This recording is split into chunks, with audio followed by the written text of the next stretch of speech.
역대상 1장 24절부터 27절까지입니다. 셈, 아르박삿, 셀라, 에벨, 벨렉, 누후, 수룩, 나홀, 데라, 아브람, 곧 아브라함은 조상들이요. 아멘. 기도하겠습니다. 하나님, 오늘 이 시간도 이 말씀이 우리에게 어떻게 생명으로 다가오는지, 어떻게 십자가의 복음으로 다가오는지 살피어 깨달아 알게 하시고, 이 말씀이 담겨있는 하나님의 일하심 속에서 이끄심을 받아 나아가는 저희가 되도록 해주시옵소서. 예수님 이름으로 기도합니다. 아멘. 같은 말을 계속 들으면 잔소리라 그러죠. 또 잔소리로 들려도 또 한 말씀 드리고 시작할 것은, 여러분들이 인간이라는 존재, 여러분 자신들입니다. 여러분 자신에 대해서 생각할 때에 좀 허술하게 생각지를 마시라는 겁니다. 가볍게 보지를 마시라는 겁니다. 무슨 말이냐면, 인간이라고 하는 존재는 절대 스스로 꺾이는 법이 없습니다. 말씀을 펼쳤을 때에 이 말씀이 이런 뜻이구나, 그래 이 말씀대로 살아가자, 이렇게 자기의 뜻을 굽히면서 순순히 그 말씀을 따라가는 인간이 절대 되지를 않습니다. 그래서 늘 제가 말씀을 드린 것이, 인간에게는 믿음이 불가능하다, 이걸 계속 강조를 드렸는데, 이걸 자꾸 이 잔소리쯤으로 듣고 넘겨버리니까 늘 우리가 교회를 나오면서 난 예수를 믿는다는 가운데에 나와지는 그러한 부분이 많아요. 그러한 것들을 늘 좀 지웠으면 좋겠다. 그걸 지우지 아니하면은 우리는 성경을 들어가지를 못합니다. 오늘 말씀도 그것과 연관이 있는데, 여러분들이 하나님을 믿는다 그럴 때에 하나님을 살아계신 분으로 믿는다고 분명히 그렇게 하실 겁니다. 근데 저는 여러분들이 하나님을 살아계신 분으로 믿고 있는 그것을 착각이다, 이렇게 단호하게 말씀을 드리고 싶습니다. 왜 이렇게 말씀을 드리는가 하면은, 여러분들은 하나님은 살아계신다고 얘기하지만은 그 하나님의 살아계심을 여러분이 있는 현실에서 경험을 하고 느끼고 깨닫는, 그렇게 되지를 못해요. 분명히 그럴 겁니다. 단지 여러분들은 하나님이 살아계시다는 것을 당연시하는 겁니다. 하나님은 당연히 살아계시지, 그 당연시한 것을 받아들이고 있는 단지 그 수준일 뿐이에요. 그걸 믿음으로 착각을 하고 있다는 거죠. 돌이켜보면, 여러분들의 돌이켜 생각하면 그냥 막연하게 하나님은 살아계셔, 이렇게 생각을 하고 있을 뿐이라는 겁니다. 보면은 추상적인 믿음이죠. 추상적이고 또는 관념적인 믿음이다, 이렇게 얘기할 수 있는 내용인 것이에요. 이제 하나님에 대한 생각이 그렇게 추상적이고 관념적이다 보니까 이제 천국이나 지옥이라는 것도 그렇게 추상적인 생각에 머무르는 것이고, 그러다 보니까 사탄이라고 하는 존재에 대해서도 그냥 하나의 막연한 공상의 그런 수준에 머물러 버린다는 겁니다. 결국에 성경에 등장하는 중대한 그 문제들, 하나님이란 존재에 대해서, 또 천국과 지옥에 대해서, 사탄이란 존재에 대해서, 이 모든 것들이 여러분의 현실 속에서 늘 경험하고 깨닫고 그렇게 살고 있는 것이 아니고 막연해요. 막연하게 여러분 생각에 머물러 있을 뿐이고, 그냥 추상적으로 되어 있을 뿐이라고 하는 것입니다. 그런데 이제 본인 스스로는 난 사탄이 있다는 것도 알고 믿고 있어, 하나님이 살아 계신다는 것도 믿고 있어, 그렇게 스스로를 그냥 여겨주고 있는 것이죠. 그렇기 때문에 착각이다고 말씀을 드리는 거예요. 또 저 목사 또 우리 실력을 또 안 봐주네, 또 이렇게 따지고 싶을지 모르겠는데, 잘 생각해 보세요. 여러분들이 그 현실 속에서 그 하나님의 살아계심이라는 것을 과연 생생하게 인식을 하고 있느냐는 겁니다. 안 그래요. 그렇지를 못합니다. 만약에 우리가 하나님의 살아계심을 인식할 수 있는 거라면은, 인식할 수 있다면 믿지 않는 사람도 하나님을 인식할 수 있어져야 돼요. 무슨 뜻이냐면 인간에게는요, 하나님을 인식하고 알 수 있는 감각이 없어요. 그런 감각 자체가. 근데 나는 하나님을 인식해 알고 경험이 이렇게 나온다면은, 그런 안 믿는 사람도 그 하나님을 인식하고 알 수 있어야 한다, 그 말입니다. 기독교인이라고 해서 하나님을 알 수 있는 어떤 특별한 감각이 따로 주어진 것이 아닙니다. 기독교인이나 기독교인 아닌 사람 똑같아요.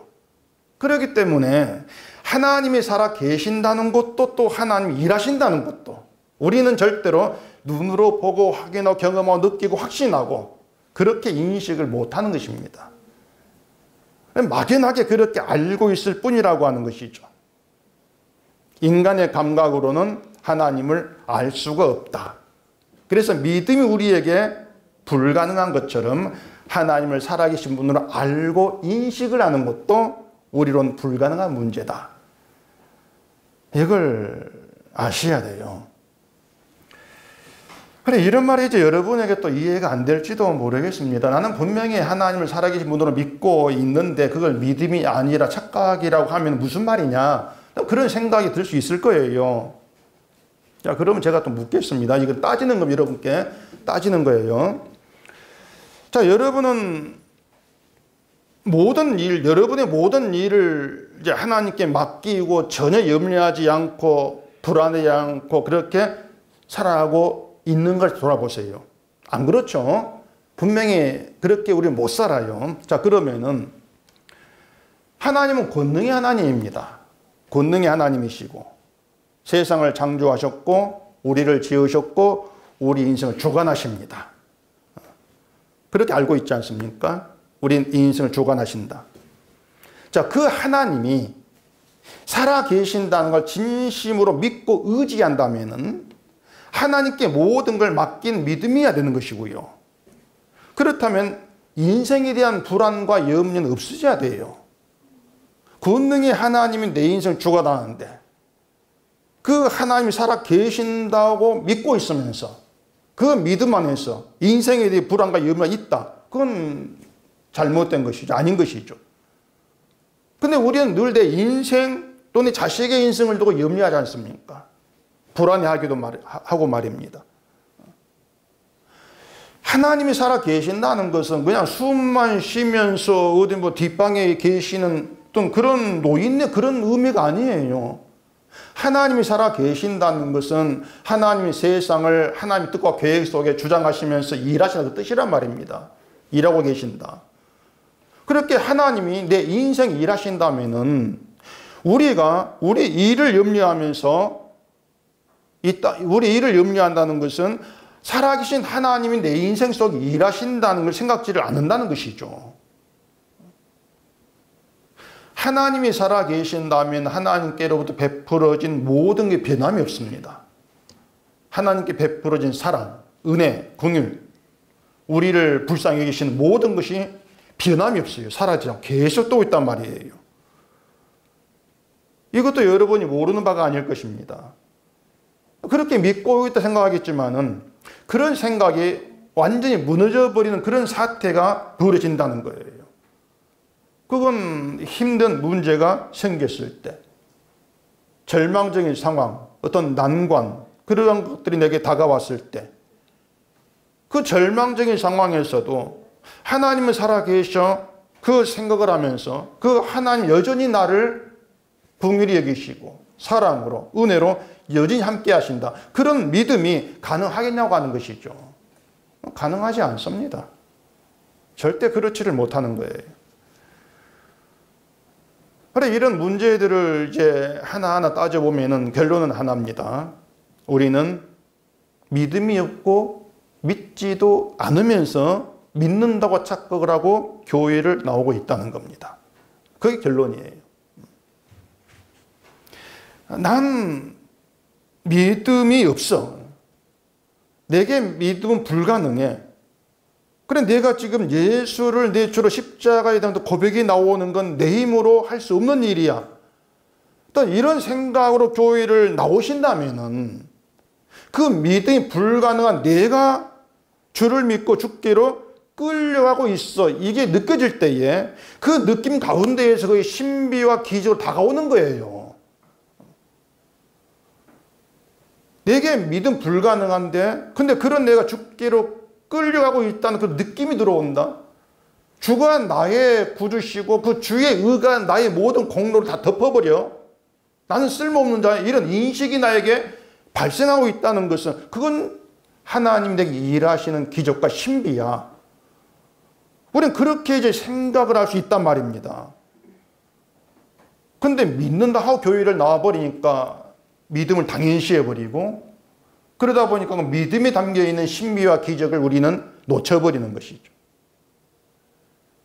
그래서 신자가 하나님의 살아계심을 경험하고 알아간다고 하는 것은 늘 출발이 믿음이 불가능한 자, 그렇게 되어져야 한다는 것을 좀 염두에 두셔야 한단 말이에요. 내가 자꾸 믿고 있어. 그럼 어떻게 잘 믿을까?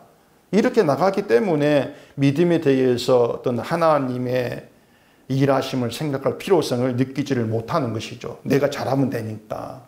그게 이제 기독교인들의 문제점이라고 하는 겁니다.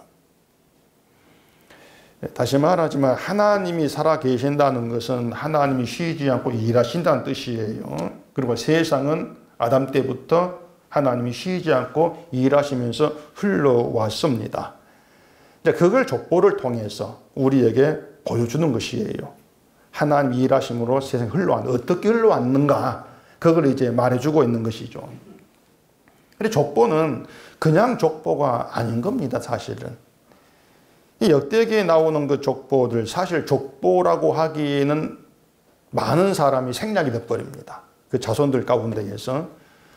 지난주에 본문에서 아담부터 노아의 세 아들까지 그렇게 이름이 나왔는데 5절부터는 노아의 세 아들 자손으로 해서 시작을 합니다. 나머지 사람의 이제 자손들을 말하지를 않습니다. 셈, 함, 야벳 자손도 자세하게 얘기하지를 않아요. 예를 들어서 야벳 자손이 고멜, 마곡, 마대, 야완, 두말, 메색, 디라스 이렇게 나와 있는데 이 중에서 뒤에 이어지는 것은 고멜과 야완의 자손만 말하고 생략을 해버립니다. 다 이어지는 게 아니에요. 그리고 오늘 본문을 보면은 셈으로 시작해서 아브람까지 이름이 이제 나오고 있습니다. 한마디로 말하면 셈의 족보고 셈의 자손들 이렇게 얘기할 수가 있겠죠. 그런데 이 셈의 족보가 1장에 두 번이 나와요. 두 번이 17절부터 셈의 자손이 나옵니다. 자, 17절 봐보십시다.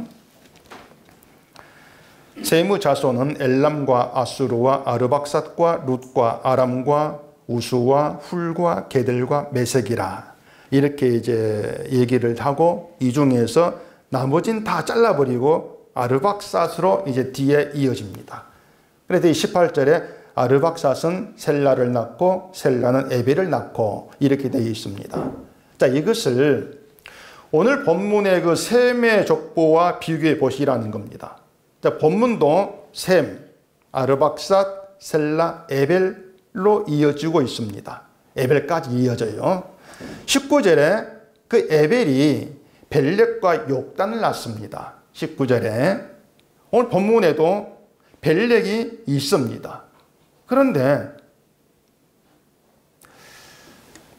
오늘 참 설교가 좀 많이 복잡하고 어려울 거예요.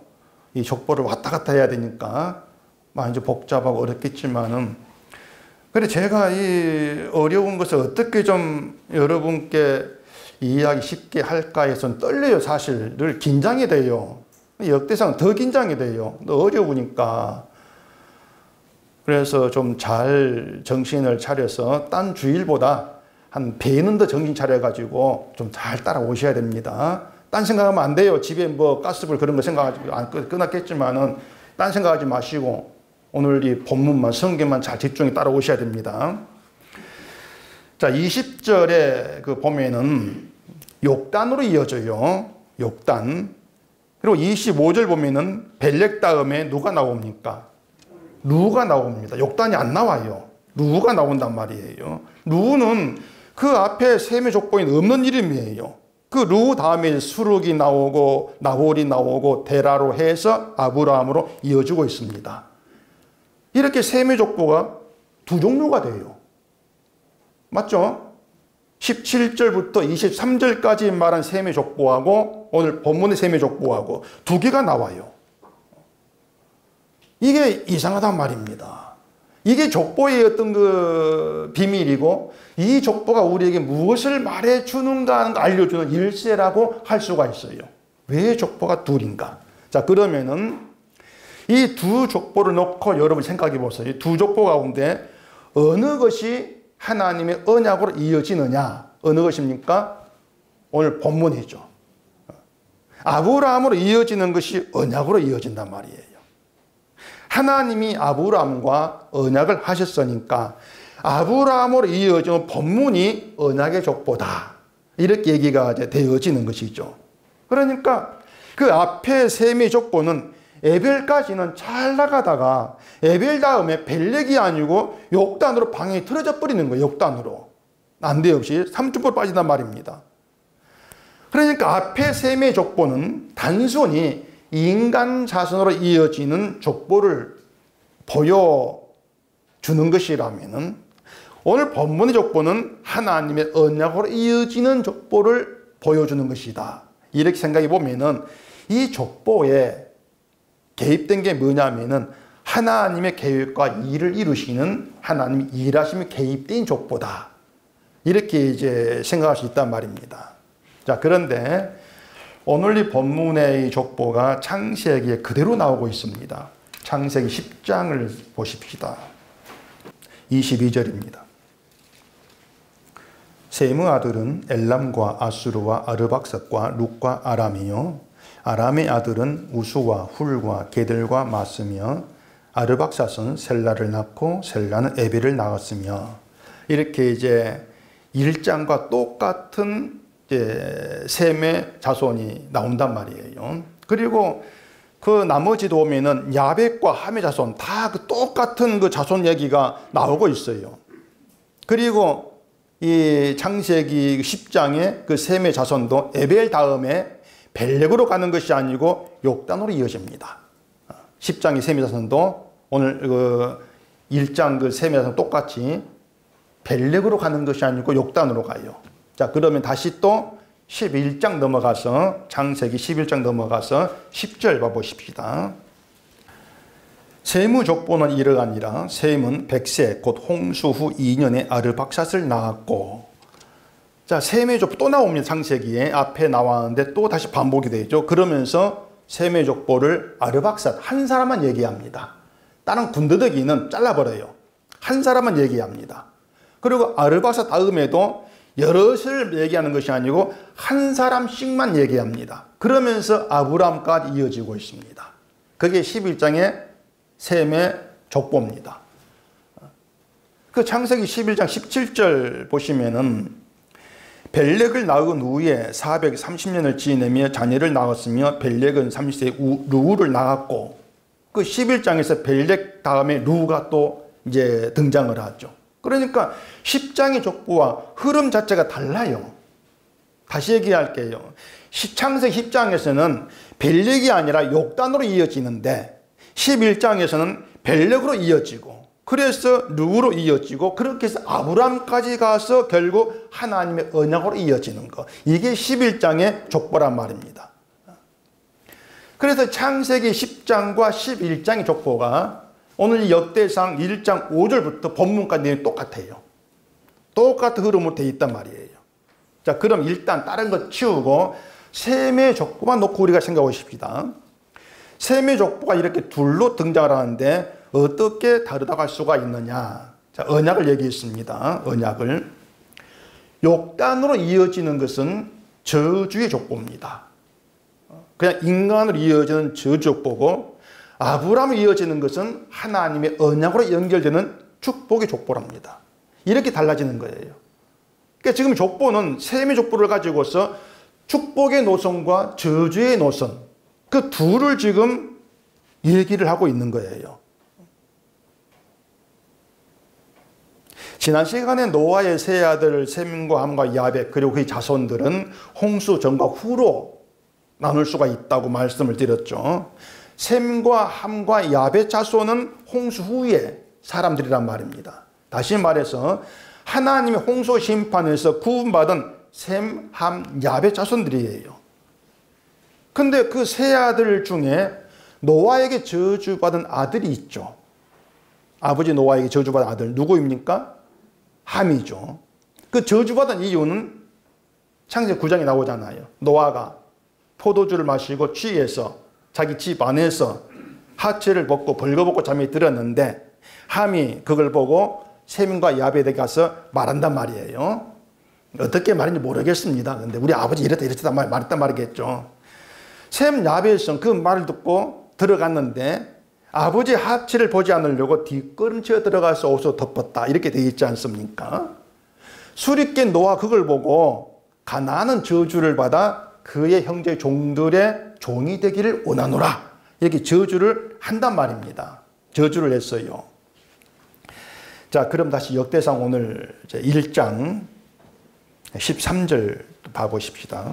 가나안은 맏아들 시돈과 헷을 낳고 또 여부스 종족과 아모리 종족과 기르가스 종족과 히위 종족과 알가 종족과 신 종족과 아르왓 종족과 스말 종족과 하맛 종족을 낳았더라. 이렇게 되어 있습니다. 이것도 이상해요. 다른 자손 이름만 얘기합니다. 누구는 이름만 얘기하는데 가나안 자손 종족으로 표현을 해요. 종족을 낳았다. 표현이 다르지 않습니까? 이름은 개인이에요. 개인을 얘기한 종족은 하나의 민족을 의미하고 있습니다. 민족 전체를 더 강하고 더 확장되고 더 힘을 가진 그런 표현이란 말입니다. 그런데 그 가나안이 저주를 받았잖아요. 그렇다면 그 종족 더 확장되고 더 힘이 있고 더 붕황한 그런 종족으로 세상에 존재한다 할지라도 저주란 운명으로 이어진다는 거예요. 결국 저주의 노선이라 그 말입니다. 자, 이렇게 함은 저주받은 아들이 되었고, 그러면은 셈과 야벳은 어떻습니까? 또 창세기 9장 또 봐보십시다. 창세기 9장 26절입니다.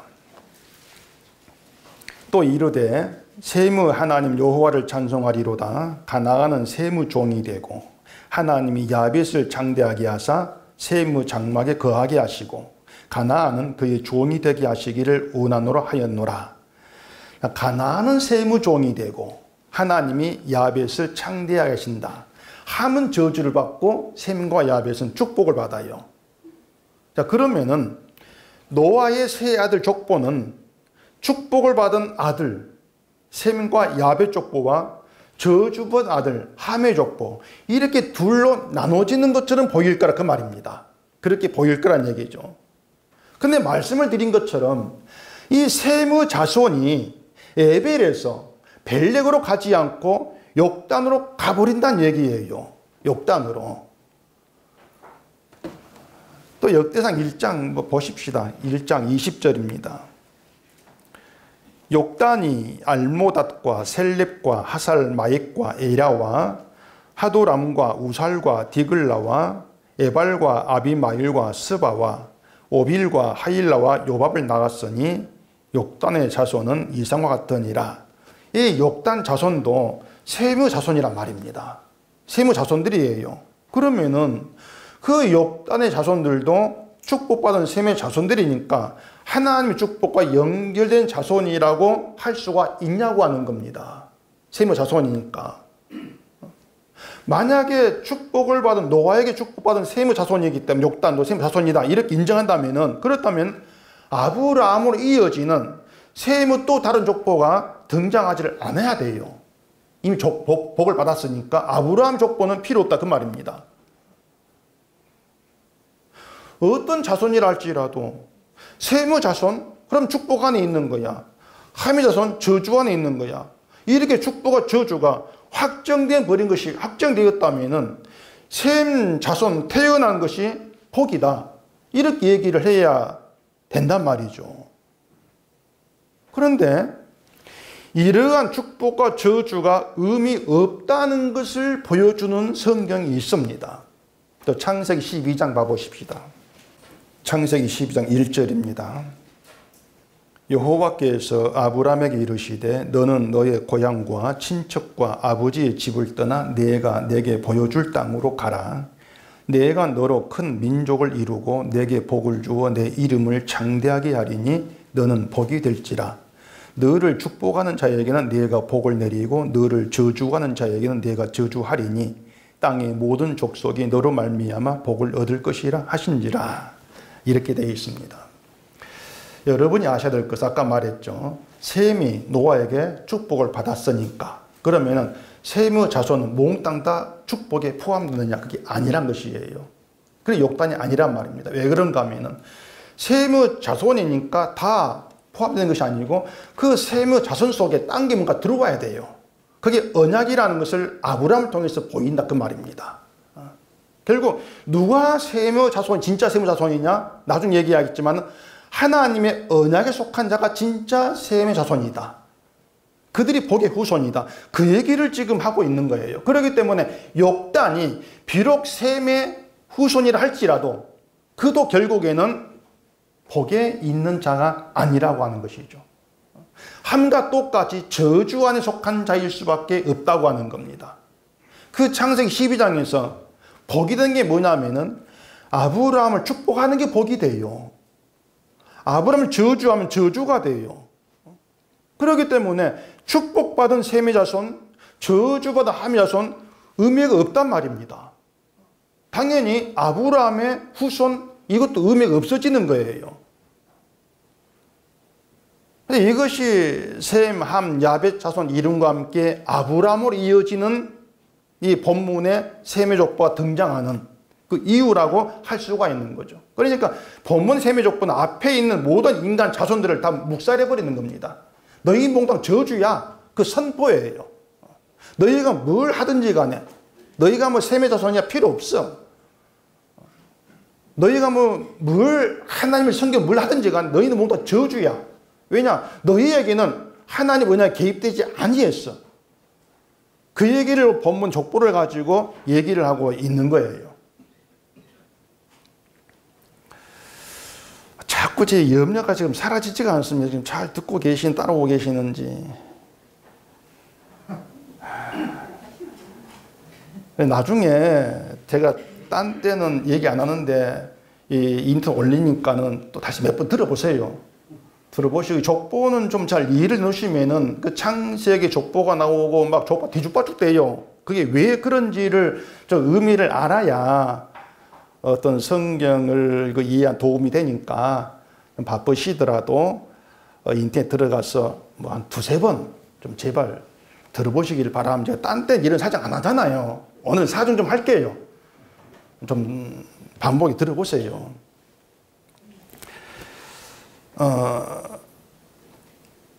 아브라함을 축복하는 그들이 이제 복에 속한 사람으로 등장을 합니다. 자, 그러면은 여러분 생각해 보세요. 아브라함을 축복한다. 그 아브라함을 축복하는 것이 지금의 기독교인들이 알고 있는 신앙생활과 연관이 있냐고 하는 것입니다. 자, 교회에서는 신앙생활 열심히 잘하면 복 받습니다. 이렇게 얘기합니다. 어느 교회를 가도 쉽게 그런 말을 들었습니다. 교회가 말한 신앙생활이 뭘 말하는지 잘 아실 거예요. 전 더 말하지 않겠습니다. 그에 대해서는. 그 신앙생활 열심히 하는 게 복이 된다면은 그 신앙생활과 아브라함을 축복하는 게 같아야 돼요. 그래야 복을 받지 않겠습니까? 무슨 말인지 아시겠죠? 세상의 복의 통로는 하나입니다. 복의 통로가 여러 있는 게 아니에요. 분명히 하나님은 아브라함이 복이 되고 그 아브라함을 축복하는 자에게 복을 내리겠다 이렇게 말합니다. 또 다른 통로가 있는 게 아니에요. 뭐 신목사를 축복한 자에게 복을 내리 이게 없단 말이에요. 그냥 오직 아브라함이에요. 또 그래 아브라함을 저주하는 자에게 저주한단 말입니다. 그러니까 신앙생활 잘하면 복 받습니다. 이 말이 사실이 되려면은 그 신앙생활 잘하는 게 아브라함을 축복하는 게 돼야 하냐 그 말입니다. 같아야 되겠죠. 근데 만약에 신앙생활 잘해서 복 받겠다고 하는 것이 반대로 아브라함을 저주하는 게 해당된다면은 이건 큰 낭패가 아닐 수가 없는 거예요. 엄청난 낭패란 말입니다. 그러면 아브라함 축복하는 자에게 복을 내린다는 것이 잘 먹고 잘 살게 하는 그런 뜻이겠느냐? 그건 아니겠죠. 근데 사람들이 기대하는 복은 그런 것이에요. 잘 먹고 잘 사는 거. 그렇게 되면 우리에게 복은 여러 가지가 됩니다. 돈도 복이고, 건강도 복이고, 좋은 직업도 복이고, 성공도 복이고, 여러 종류로 흩어져 버리는 것이에요. 그런 것들을 하나님께 받고 싶어 하는 것이죠. 돈이라 복도 받고, 건강이라 복도 받고, 뭐 몇 개 중에 하나를 받으면 좋겠다. 뭐 이런 식이 된단 말입니다. 그런데 하나님은요, 아브라함에게 복을 주어서 이름을 창대하게 하겠다. 이렇게 말씀을 합니다. 그 창대가 어떤 의미든지 간에 아브라함의 이름을 창대하게 한다는 것이지 우리 이름을 창대하게 하는 복은 없어요. 내 이름에 창대가 없단 말입니다. 따라서 아브라함을 축복하는 자에게 복을 내린다고 하는 것은 그 복은 우리가 알지 못하는 다른 복이에요. 하나님께 말씀한 복은 우리가 생각하는 돈, 건강 이런 복이 아니고 다른 복이에요. 그 복은 하늘로부터 와요. 때문에 그 복을 우리가 몰라요. 우리가 모르는 복이에요. 아는 복이 아니라. 다시 말할게요. 여러분이 알고 있는 복은 돈, 건강 이런 것들입니다.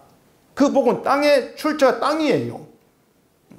오늘 주보에 그 내용 나와 있는데 성경 묵상에 우리가 알고 있는 복의 출처는 땅이지 하늘이 아니에요.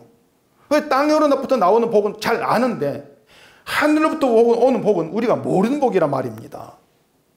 알 수가 없는 복이에요. 아브라함에게 축복한 자는 복을 주겠다. 그 복은 하늘로부터 온다. 그 말은 원래 이 세상에는 복이 없다. 그 뜻입니다. 세상에 복이 없는 거예요. 있는 건 저주밖에 없어요. 세상에 있는 것은. 복이 있는 게 아니에요.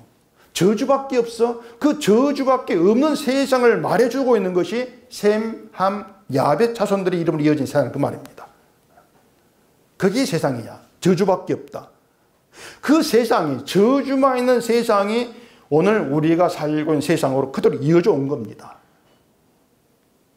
즉 우리가 있는 세상도 저주의 세상이에요. 셈, 함, 야벳 자손과 똑같이 저주받은 자로 저주의 시대를 살고 있단 말입니다. 그렇기 때문에 역단의 자손 뭐 함의 자손 이렇게 다 이어진다면 계속 이어지고 오면은 여러분 이름으로 이어지는 거예요. 오늘 족보의 이름이 여러분께로 이어질 수밖에 없는 거죠. 왜 이 세상에 복이 없고 저주만 있다 이렇게 말할 수밖에 없느냐. 그것은 이 세상에 죄만 있고 의가 없기 때문에 그런 것입니다. 의가 없어요. 따라서 죄로 인해서 저주만 있는 세상에 하나님의 의가 나타났다. 그 의가 우리를 저주에 구출한다. 그러면은 뭐가 복이 되겠습니까? 하나님의 의가 복이 되겠죠. 그렇다면 그 하나님의 의에 속하게 된 것이 복에 속한 복의 사람이다.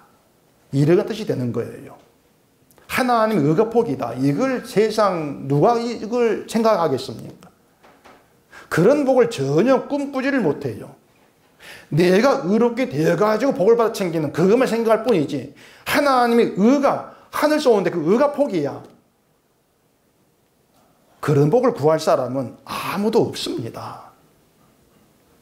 근데 하나님께서 우리에게 보시는 것은 너는 의가 있냐고 하는 겁니다.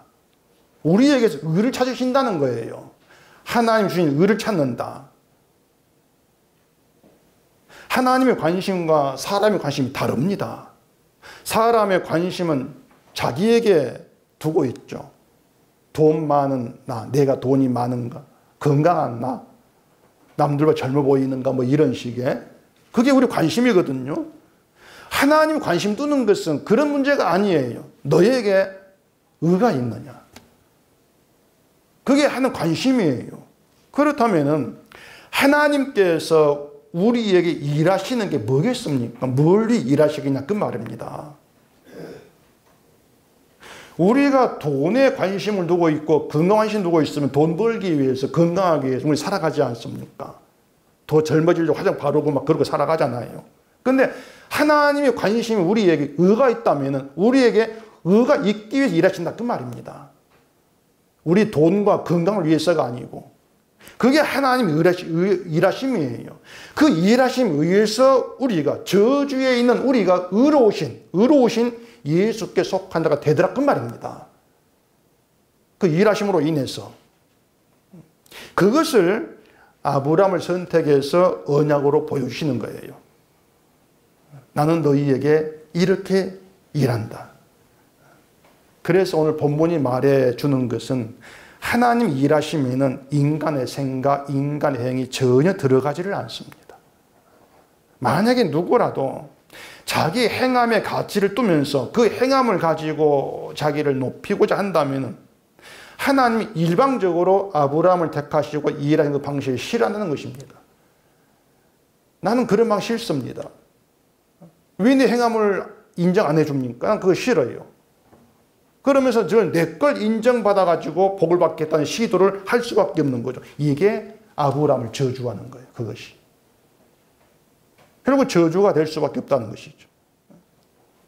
그렇기 때문에 신앙생활을 잘하면 복을 받는다. 이러한 생각이 하나님의 언약에 연결되어 있는 아브라함을 저주하는 것으로 간주한다. 이게 성경 이야기라는 겁니다. 엄청난 내용 아닙니까? 신앙생활 잘해서 복 받겠다고 하고 있는데 그게 저주다. 이걸 누가 알겠습니까? 알지를 못하죠. 이스라엘도 마찬가지입니다. 그걸 까맣게 알지를 못했습니다. 이스라엘은 자기들이 아브라함의 후손, 자손, 여기 자부심 갖고 있었지만은 자신들이 하나님을 믿는 그 방식이 아브라함을 저주하는 것이 된다는 것을 그들 전혀 알지를 못했던 거예요. 그래서 지난주에 말씀을 드린 것처럼 열왕기서와 역대기가 이스라엘이 바벨론 포로가 되는 것으로 끝나겠잖아요. 이스라엘은 망했으면서도 자기들이 망해야 될 이유를 도무지 알 수가 없는 거예요. 왜 우리가 망해야 돼요? 알 수가 없는 거예요. 그러니까 아브라함 후손인 자기들이 하나님 믿은 방식에 아브라함을 저주하는 것이었고 때문에 저주받는 게 마땅해 저주의 존재라는 것을 꿈에도 그들은 생각지를 못했던 것이죠. 그렇기 때문에 멸망 속에서 그들은 하나님이 살아계신다, 하나님이 일하신다 도무지 실감할 수가 없는 거예요. 그런데 포로에서 돌아오고 자기들이 하나님을 잘못 알았다. 이걸 알게 됩니다. 자기들이 저주의 존재들이었고 그런 자기들에게 하나님은 언제나 긍휼로서 함께 하셨다는 것을 알게 되는 거예요. 멸망 속에서 하나님 긍휼로 함께 하셨어. 자기들이 겪은 그 절망 속에서 하나님은 살아 계시면서 일하시는 분이었다는 것을 그때 가서야 이제 그들은 알게 된 거죠. 그래서 에스라가 한 고백이 있습니다. 에스라 9장 가보십시다.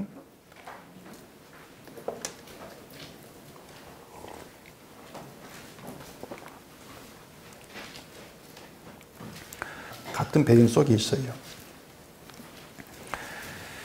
에스라 9장 역대의 다음에 있죠. 에스라 9장 7절입니다. 우리 조상들의 때로부터 오늘까지 우리의 죄가 심함에 우리의 죄악으로 말미암아 우리와 우리 왕들과 우리 제사장들을 여러 나라 왕들의 손에 넘기사 칼에 죽으며 사로잡히며 노략을 당하며 얼굴을 부끄럽게 하심이 오늘날과 같으니이다. 이제 우리 하나님 여호와께서 우리에게 잠시 동안 은혜를 베푸사 얼마를 남겨두어 피하게 하신 우리를 그 거룩한 처소에 박힌 목과 같게 하시고 우리 하나님이 우리 눈을 밝히사 우리가 종노릇 하는 중에서 조금 소생하게 하셨나이다. 우리가 비록 노예가 되었사오나 우리 하나님이 우리를 그 종살이 하는 중에 버려두지 아니하시고 바삭 왕들 앞에서 우리가 불쌍히 여김을 입고 소생하여 우리 하나님의 성전을 세우게 하시며 그 무너진 것을 수리하게 하시며 유다와 예루살렘에서 우리에게 울타리를 주셨나이다. 이렇게 고백을 하게 된다는 말입니다. 뭐냐면 자기들이 망하고 포로된 것을 죄로 인한 마땅한 것으로 받아들이는 거예요. 포로되었을 때에는 하나님 우리를 버리셨어. 하나님이 살아 계시냐? 하나님 우리를 사랑하실까? 온갖 그런 생각을 사로잡히는 것이죠.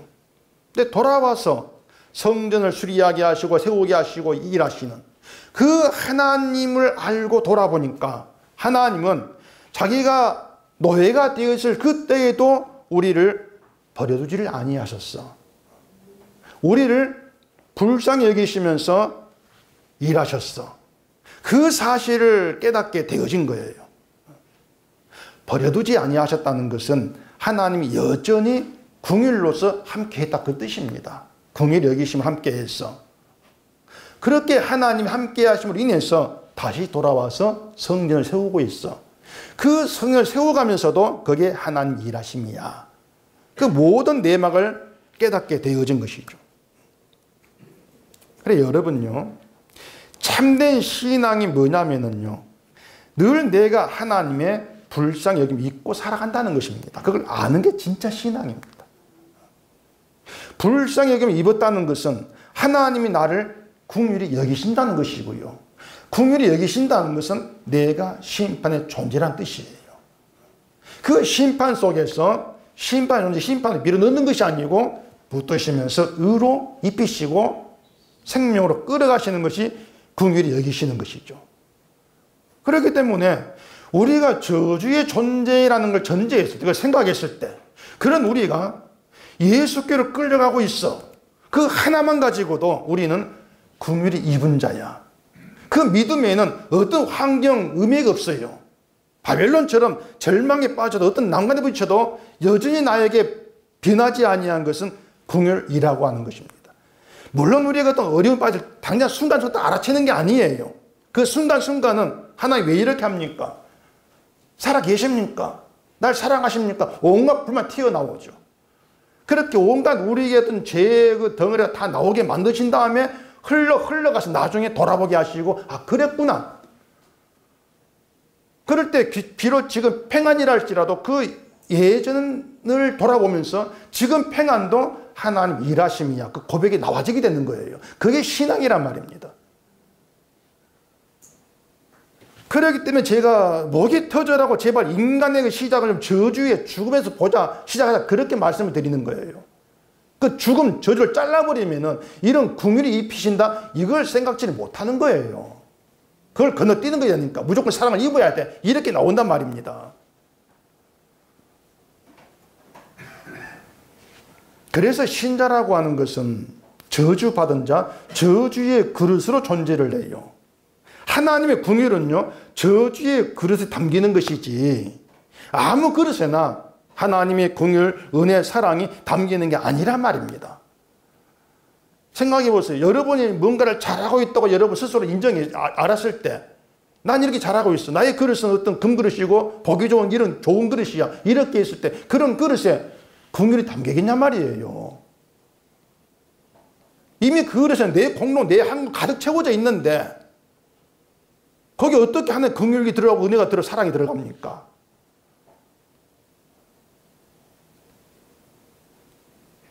여러분, 뻐꾸기 새끼가 어떻게 살았는지 아시죠? 그 새끼 까나면은 이게 이상하게 다른 새끼를 밀어내서 자기만 혼자 살아남아요. 자기 혼자만. 꼭 그런 식이에요. 내게 담겨 있을 때에는 성경을 보고 긍휼이 들어오고 은혜가 들어와도 밀어냅니다, 우리는. 그게 인간의 그 고집 본성이기 때문에 제가 잔소리처럼 말씀을 드렸지 않습니까? 인간은 안 됩니다. 인간을 가볍게 보지 마시라고. 뽁뽁이 같은 지독한 존재입니다. 은혜까지 밀어내면서 내 걸 살리겠다. 그게 바리새인이었잖아요. 근데 그런 인간이 뭐 복을 받겠다고 뭘 하겠다 이렇게 나서겠냐. 그게 저주죠, 결국에는. 아브라함을 저주하는 것이죠. 저주의 그릇이라고 하는 자랑거리가 못 돼요. 그릇의 모양이 어떻든 크기가 어떻든 저주의 그릇 차별이 없는 겁니다. 저주의 그릇이란 점에서는. 그 저주의 그릇에 긍휼이 담긴다. 불쌍히 여기시는 하나님의 자비하심, 긍휼이 담긴다. 그게 하늘로부터 주어진 복이에요, 그것이. 그래서 그 긍휼이 담긴 그릇으로서 하나님, 제가 제 힘으로 하는 것은 아무것도 없습니다. 긍휼이 지금 나를 나대게 했습니다. 이것이 진짜 온전한 11조란 말입니다. 그것이. 그 고백이 하늘의 창고에 채워지는 거예요. 그게 하늘의 양식이고 말입니다. 근데 무슨 뭐 돈을 받지 복을 받고 안 받치면 암에 걸리고 뭐 그따구 받던 사기꾼, 그런 사기꾼이 없어요.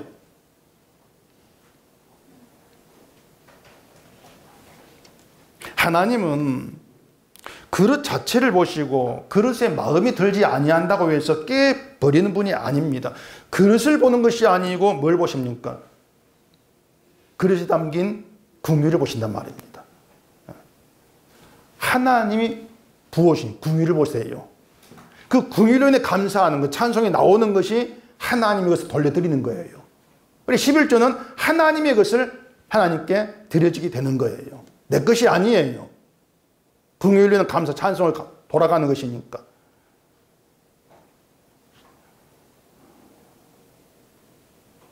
하나님이 담으신 긍휼을 보시고 기뻐하시고 긍휼이 담긴 그릇을 받으신다는 거죠. 우리가 하나님께 받은 바 되어진 긍휼 때문이지 우리가 잘해서가 아니다. 그래서 하나님의 복은 저주와 함께 등장을 해요. 복만 달랑 오는 게 아니에요. 저주와 함께 등장을 해요. 저주와 함께 오면서 우리가 복이 아니라 저주에 마땅한 자입니다는 것을 먼저 알게 한단 말이에요. 그렇게 해서 복이라고 하는 것이 우리에게는 해당이 되지 않는 것이고 우리의 노력으로 주어지는 것이 아니다는 걸 분명히 하시는 거죠. 그렇기 때문에 이 하늘의 복에 속한 자, 이 성도들은 자기 노력의 무가치함을 분명히 압니다. 그게 성도예요. 복은 저주와 함께 온다고 했죠. 저주를 바탕으로 해서 복이 무엇인가를 알게 하는 겁니다. 이게 법문이에요, 결국에는. 족보고. 그러니 우리는 볼 때 몇 사람 이름은 달랑 들어있는데 이런 놀라운 하나님의 그 비밀의 뜻이 그 안에 들어있더란 말입니다. 지금까지 복잡하게 말씀을 드린 것 같은데 사실 간단합니다. 간단한데 야베스 자손으로 해서 셈의 자손까지 의미하는 것은 인간은 저주 안에 있다. 저주의 세상이라는 것. 그 셈의 자손이 에벨에서 벨렉으로 가지 않고 욕단으로 방향을 틀어버린 것이 그걸 의미한다겠죠. 그래서 그 에벨에서 벨렉으로 이어지고 하나님 언약을 받는 아브라함으로까지 이어지는 새로운 족보, 하나님의 의한 족보가 오늘 본문이라는 것입니다. 저주의 자손으로 가득한 세상에 복이 되는 새로운 족보를 일으키신 것이 살아계신 하나님 일하심이에요. 그 새로운 족보는 오늘 보면 새로운 족보는 결국 예수 그리스도로 이어지지 않습니까? 그 족보 안에 주님이 심어져 있는 것이죠. 하늘의 복으로 오신 예수님으로 이어진다. 그래서 예수님이 우리의 복이 되심을 증거하기 위해서, 증거되기 위해서 반드시 저주는 언급돼야 된다. 우리가 저주받은 자고 우리의 노력으로 이룰 수 있는 것은 아무것도 없다는 것이 반드시 선포된, 그 증거된 그런 가운데에서 예수님 십자가 이루신 그 의가 복이다. 분명하게 이렇게 증거가 되어져야 되는 것이에요. 그래 예수님의 그 의 앞에서 제발 인간에 대한 주제 파악을 좀 잘 하셔야 돼요. 인간 주제 파악을. 그래서 11조 복받는다, 신앙생활을 복받는다, 이것이 자기 주제파를 못하는 겁니다. 인간이. 자기 주제를 모르는 거예요. 11조를 하건 뭘 하든지 간에 복을 바란다는 거, 이게 저주가 되는 겁니다. 근데 저주를 알지를 못하고 오히려 복이 된다. 이 착각 가운데에서 신앙생활을 하겠다는 사람은 가득한 게 지금 현실이지 않습니다. 저주를 알지를 못하고 오히려 복이 되는 것으로 착각하는 가운데에서 신앙생활 열심히 하고 있는 그것이 사탄이 일하고 있는 증거예요. 그것이 결국은. 인간이 하나님을 알지 못하는 것처럼요, 사탄도 사실 알지를 못합니다. 사탄을 그냥 신앙생활을 방해하는, 11조를 못하게 하는 그런 존재로만 그냥 알고 있기 때문에 내가 잘하면은 그게 사탄을 이기는 것이고 그렇게 알고 있는 거예요. 반대예요. 내가 잘해가지고 복을 받겠다고 하는 그 사고방에 붙들린 자체가 우리를 저주에 붙들고 있는 사탄의 활동의 것이.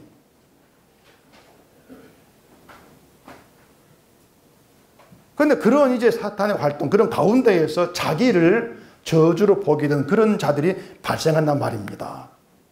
이 놀라운 일이라 그 말이에요. 나의 모든 활동들, 내가 뭘 한다 할지라도 그 저주에서 벗어날 수 없는 현실이다, 이것이.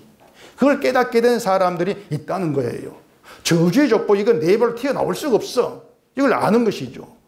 그리고 그 예수님이 이루신 십자가의 의만이 저주 족보에서 나를 생명으로 옮겨놓은 것인 것이야.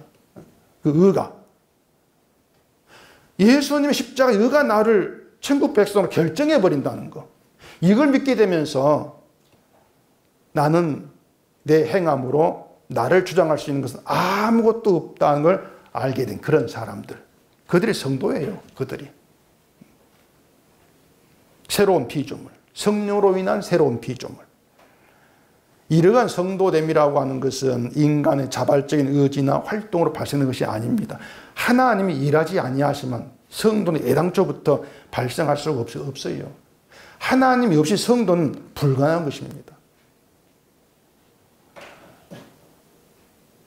아니, 여러분, 누가 성도냐 이걸 자꾸 생각하지 마세요.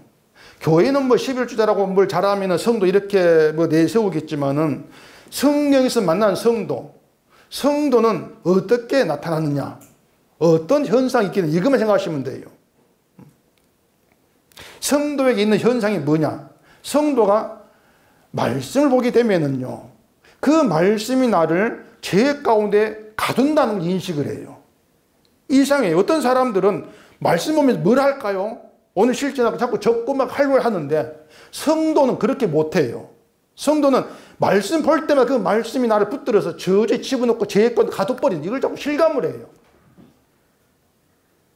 그게 성도예요. 그렇게 저주에 갇힌 자예요. 죄 속에 갇힌 가운데에서 내 인생 자체가, 내 인생이 하나님이 긍휼히 여기지 아니하면 인생 자체가 망한 것이다. 그걸 알게 되어지면서 어떤 절망 가운데서도 불쌍히 여겨주시는 하나님의 긍휼하심, 그 긍휼하심을 깨닫고 그 긍휼하심을 높이고 감사하겠다, 이런 기도가 나와지게 되는 것이죠. 그래서 하나님은 우리가 원하는 희망을 막 던져주는, 안겨주는 그런 분이 아니고 우리를 절망하게 하면서 일하십니다. 절망하게 하면서. 그 역대상 1장 19절에 이렇게 얘기합니다. 에벨은 두 아들을 낳아 하나의 이름을 벨렉이라 하였으니 이는 그때의 땅이 나뉘었으며 그의 아우의 이름은 욕단이며. 땅이 나뉘었다 이렇게 말하죠. 그 창세기 10장 25절에서도 세상이 나뉘었다 이렇게 말합니다. 세상이 나뉘었다. 둘로 나뉘었다는 얘기인데 벨렉이라는 이름이 나누다 그 뜻이에요. 나누다. 나뉘었다는 건 바벨탑 사건을 얘기합니다. 여기 재미있는 게 있습니다. 에벨이 벨렉을 낳았는데 그때 땅이 나뉘었어요. 벨렉을 낳았을 때 그 벨렉은 아브라함으로 이어진다겠습니다. 그리고 땅이 나뉘면서 하나는 족보의 방향이 욕단으로 틀어지고 하나는 아브라함으로 향하는 거예요. 그 아까 말한 창세기 족보를 보면은 10장에 셈 족보가 나온다겠습니다. 11장에 보면은 앞에 바벨탑 사건이 있고 다시 뒤에 아브라함이 이어진 셈 족보가 나와요. 상상하세요. 앞에 족보는 저주의 족보, 저주의 노선, 뒤의 족보는 축복의 노선입니다. 그리고 그 사이에 바벨 사건이 있는 거예요. 나누어진 바벨탑이 있는 거예요. 이렇게 보면은 땅이 나뉘었다고 하는 것은 이 세상이, 이 땅이 축복의 노선과 저주의 노선으로 갈라졌어 그 뜻입니다. 양쪽 갈라졌다는 것이에요. 우리는 근데 세상이 이렇게 나뉘었다는 것에 대해서 관심이 없습니다. 우리는 그냥 하루하루 재밌게 살면 끝나는 거예요, 그냥. 그러면 그 장땡이죠. 뭐 장땡이라고 자꾸 나오고. 그 화투 용어죠. 그거 지우고. 뭐 그럼 최고예요. 재밌게 살면은. 그게 우리가 바라보는 세상이기 때문에 그 가운데에서 관심이 자꾸 내가 어떻게 재밌게 살까 거기에 있기 때문에 하나님이 일하심을 포기를 못하는 게 당연한 말입니다. 하나님은 저주의 노선을 계속 저주에 두시는 겁니다. 버리시는 거예요. 그리고 축복의 노선을 이끌어가고 계신단 말이에요. 아브라함으로 이어진 세무 족보에 하나님이 하시는 일이 그 족보에 예수님이 나오게 하신다는 거예요. 그 족보에서. 그리고 예수님이 없는 세상은 저주의 세상. 아무리 잘 먹고 잘 산다 할지라도 저주의 세상. 예수님이 있는 세상은 하늘에서 복으로 오시고 의가 되신 축복의 세상. 그 세상은 예수님이 전부죠. 축복의 노선에서는. 주가 전부죠. 그래서 예수님이 없는 사람들은 자기의 노력과 행함을 통해서 복과 연결되어 보려고 하지만 예수님이 있고 예수 안에 있는 성도는 내 행함, 내 노력이 아니라 하나님의 언약으로 인해서 복에 연결되어 있다는 걸 믿어요, 그냥. 나는 하나님 언약으로 그 언약의 완성으로 오신 예수님으로 인해서 하늘로 연결되어 있어. 그게 나야. 그게 성도란 얘기야. 나 이미 연결되어 있어. 그 믿음 가운데 있는 자들이 아브라함 후손이에요. 그 후손들을 두고 아브라함 조상들이 이렇게 말하는 것입니다. 세상을 살아가는 건 똑같아요. 믿거나 안 믿거나. 신자라고도 편한 게 아니란 말입니다. 똑같이 고생을 하고 그렇게 살아가지만은 우리는 아브라함 후손으로 언약으로 오신 예수님에서 하늘로 연결되어 있다. 하늘의 복과 이미 하나 되어 있고 연결되어 이게 다르단 말입니다. 신자라고 하는 바로 그 우리를 연결시켜 놓은 십자가, 예수의 피를 증거하는 증인으로 살라고 부름 받았다는 그게 신자란 말입니다. 이것이 우리 애를 축복의 노선에 있게 하신 하나님의 뜻이다. 그렇게 남겨져야 돼요. 그게 하나님 일하심이죠. 그 일하심 속에서 하나님의 일하심만 우리에게는 복이 되는 것이고 우리의 일함을 무가치한 것이다. 이걸 생생히 기억하시면서 이미 주로 인해서 하늘로 연결된 그런 복된 자, 그 믿음 가운데에서 그 복만 늘 자랑하고 증거하는 그런 신자 되기를 바랍니다. 기도하겠습니다. 우리 아버지 하나님, 우리가 무엇을 했건 하지 아니했건 아무것도 의미가 없이 하늘로부터 오신 예수로 인해서 우리는 하늘로 연결된 자들입니다. 생명에 연결되어 있습니다. 그 예수님이 우리 의가 되심을 굳건히 믿고 그 주만 자랑을 하고 증거하는 저희가 되게 해주시옵소서. 예수님 이름으로 기도합니다. 아멘.